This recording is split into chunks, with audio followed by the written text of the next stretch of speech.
Ci sono delle novità ufficiali per quanto riguarda la questione sponsor dell'Inter, novità che arrivano direttamente dalla prima trimestrale pubblicata nelle scorse ore ed approvata nelle scorse ore dall'Inter, più alcune indiscrezioni molto importanti, sempre legate al tema sponsor, che dobbiamo commentare insieme, perché Digital Beats, Suning e non solo. C'è molto di cui parlare, tema sponsor molto importante per il prossimo futuro dell'Inter e anche in ottica calciomercato. Benvenuti, ben ritrovati amiche e amici passione interisti, nuovo episodio oggi dove torniamo a parlare di bilanci, di conti, di numeri. Lo facciamo in seguito al consiglio di amministrazione che nelle scorse ore ha approvato appunto la trimestrale di cui in parte ha già parlato il nostro Simone Fritz in una live che potete recuperare sui nostri canali. Mi raccomando, iscrivetevi subito cliccando sul tasto iscriviti, così non vi perdete neanche uno dei nostri contenuti. E in questa live si è parlato in generale di questo CDA, di questo consiglio di amministrazione che ha toccato anche altri temi. Nell'episodio di oggi però, come vi dicevo, vorrei soffermarmi sul tema sponsor, perché da questa trimestrale secondo me sono emersi soprattutto tre elementi, tre temi da sottolineare o che almeno secondo me sono di interesse per la maggior parte dei tifosi. Il primo tema riguarda appunto i ricavi complessivi da media e sponsor che risultano in aumento ed è un segnale sicuramente molto importante. Il secondo tema riguarda invece la questione, purtroppo un caso spinoso tra l'Inter e Digital Beats, il main sponsor di questa stagione dell'Inter e non solo di questa stagione anzi, e legate a Digital Beats anche la ricerca di nuovi sponsor che non sono solo legati alla possibile sostituzione di Digital Beats, ma c'è altro ancora di importante con delle novità che sono emerse anche in queste ore. Ora ne parliamo.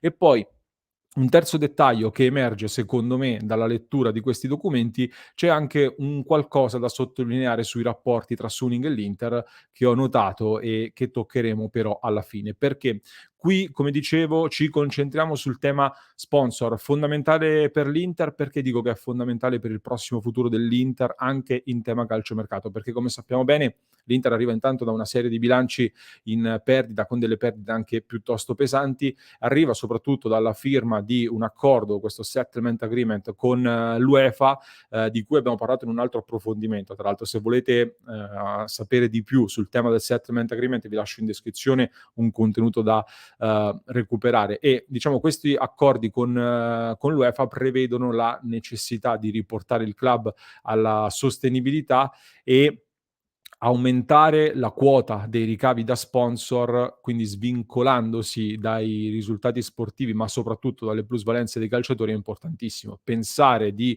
poter tornare ad essere sostenibili facendo ogni anno 80, 100 milioni di plusvalenze senza intaccare i risultati sportivi mi sembra abbastanza complesso e non molto in linea con i risultati che l'Inter vuole e deve ottenere secondo noi. Quindi il tema sponsor è assolutamente importantissimo e ne parliamo oggi. Sul nostro sito passioneinter.com abbiamo riportato anche i dettagli principali, secondo noi, di quello che emerge appunto da questa trimestrale. Andiamo con ordine, con un segnale che possiamo definire incoraggiante. Mi riferisco all'aumento, come dicevo, del comparto sponsor che le previsioni che si possono fare ora in vista del 30 giugno 2023 danno attorno ai 46 milioni di euro, fermo restando che poi ci sono anche dei bonus che possono emergere legati ai risultati sportivi che l'Inter potrebbe e ci auguriamo possa ottenere nella seconda parte di stagione. Un aumento quindi che sicuramente aiuta, contribuisce nel percorso che deve riportare l'Inter verso la sostenibilità e che diciamo può ulteriormente incrementarsi grazie a diciamo tre asset importanti che l'Inter può spendere in questo momento per ottenere sponsorizzazioni di un certo peso e che non sono stati ancora utilizzati. Mi riferisco a lo sponsor di Manica innanzitutto, perché in questa stagione, come sapete, a differenza dell'anno scorso, l'Inter non ha ancora nessun accordo e quindi nessuno sponsor di Manica sulla parte laterale, diciamo, della manica della maglia con cui l'Inter scende in campo, e quello è uno sponsor che comunque porta dei soldi importanti.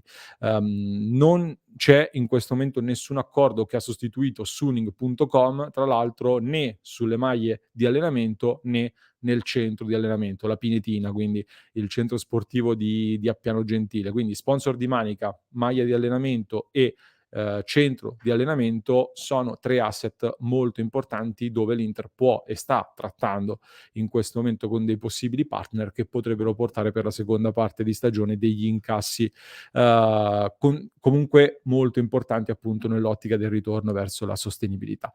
A questi 3 poi va aggiunto il più pesante di tutti, ovvero il main sponsor. Lo semplifichiamo dicendo lo sponsor che va sulla maglia, sulla parte frontale della maglia. Al momento, come sappiamo, c'è Digital Beats, che però è scomparso da tutti i siti dell'Inter, quindi dalle relazioni, da bordo campo, eccetera, eccetera. Perché? Perché in base all'accordo che era stato firmato nel settembre del 2021, Zitara Labs, il gruppo che controlla Digital Beats, doveva, diciamo, portare nelle casse dell'Inter 5 milioni di euro per la stagione 21-22, la scorsa stagione, quindi come sponsor di Manica e Official Global Cryptocurrency partner, e 80 milioni di euro per le successive 3 stagioni come main sponsor delle stagioni successive. Questa somma sarebbe stata suddivisa, come trovate scritto sul nostro sito, ma a fronte di queste premesse viene messo nero su bianco nella trimestrale dell'Inter, ma era stato già preannunciato anche a fine ottobre, che Zitara Labs ha pagato i 5 milioni previsti per la scorsa stagione più un bonus di 100.000 euro per il raggiungimento degli ottavi di finale della Champions dell'anno scorso, ma non ha pagato 1,6 milioni di euro di bonus previsti della scorsa stagione per il piazzamento in campionato e per la vittoria della Coppa Italia,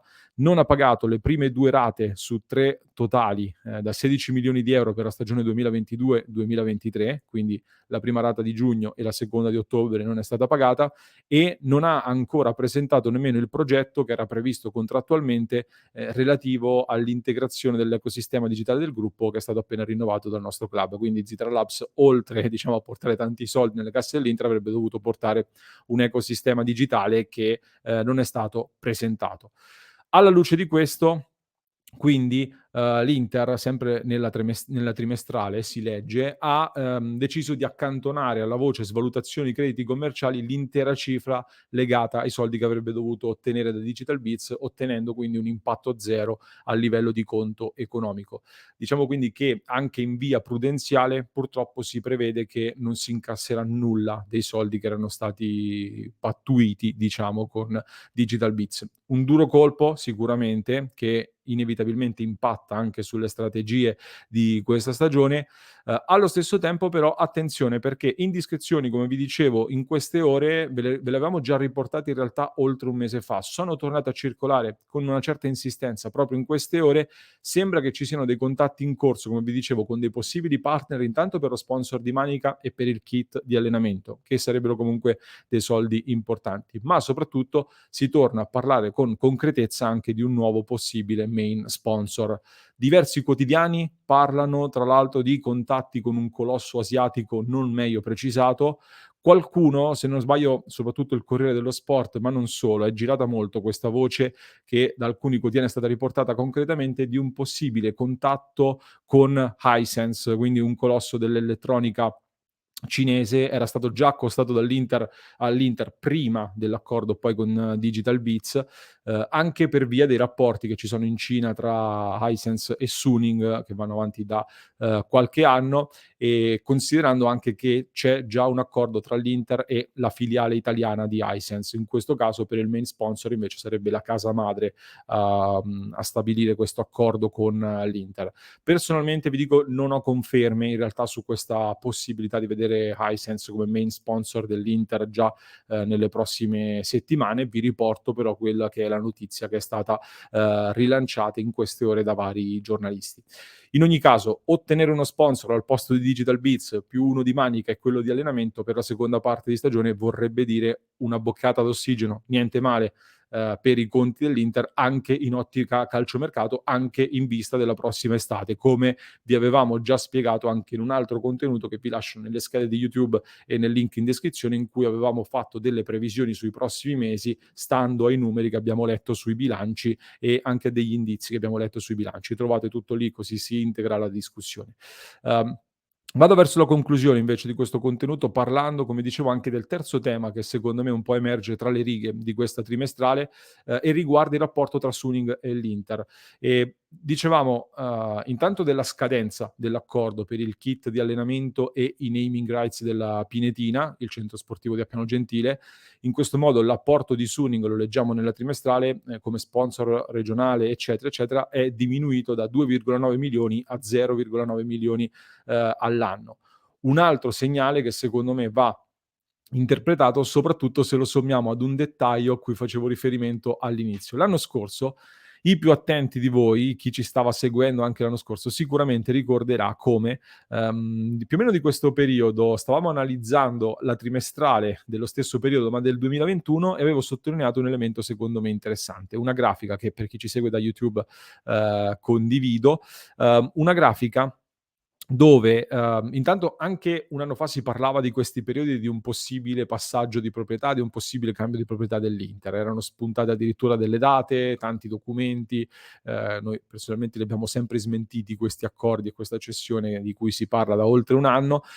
In quel periodo, ecco, io leggevo la trimestrale e c'era una pagina che tra l'altro è visibile, recuperabile ancora oggi, che era dedicata interamente al rapporto tra l'Inter e Suning, e in questa pagina si parlava, diciamo, dell'importanza strategica della collaborazione tra Inter e Suning per lo scambio di competenze e la sinergia tra Italia e Cina. Questa pagina nella trimestrale di quest'anno non c'è più, e questo, aggiunto all'altro indizio che abbiamo commentato un mese fa dal bilancio Inter sulla continuità aziendale garantita per 1 anno o fino all'arrivo di un nuovo proprietario, più i rilanci che ci sono stati anche nelle scorse ore da parte del Financial Times sulla possibile cessione dell'Inter, sono tutti segnali che comunque secondo me vanno quantomeno evidenziati. Ulteriori considerazioni poi e ulteriori approfondimenti li facciamo nel club di Passione Inter su www.passioneinter.club, quindi se volete avere accesso in maniera ancora più approfondita a questi contenuti e volete sostenere il nostro progetto, se i nostri contenuti vi piacciono, allora sosteneteci e incoraggiateci ad andare avanti ovviamente con il nostro progetto. Potete quindi sostenerci su passioneinter.club, il nostro sito. Entrate a far parte della nostra splendida community, connessa 24 ore su 24 anche durante il mondiale. Vi lascio poi in descrizione, come vi dicevo, diversi contenuti da recuperare per chi ci ascolta in podcast, mentre per chi ci segue da YouTube vi basta cliccare qui.